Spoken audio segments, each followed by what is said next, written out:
就這樣被你征服，切斷了所有退路。佢唔係俾愛情征服，呢個外國遊客係俾香港嘅點心姐姐征服。話說有個外國遊客，本來只是搭 Uber， 司機臨時改路線，帶咗佢去中環大會堂美心皇宮飲茶。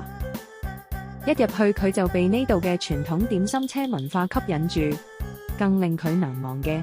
係一班點心姐姐嘅熱情服務。點心車推到佢面前，姐姐即刻同佢講 Good morning， 逐個蒸籠打開，用最簡單嘅英文同佢介紹每款點心 Beef 牛肉球、Pork 豬肉餃、雙蝦餃，熱情到佢根本唔好意思講唔要。最後佢點滿成枱點心，全部食晒，不停話 Incredible、Excellent， 仲話呢次即興嘅飲茶體驗係佢整個香港旅程最驚喜嘅收穫，仲要將美心皇宮列入香港必去清單。好多人話香港傳統飲茶文化慢慢消失，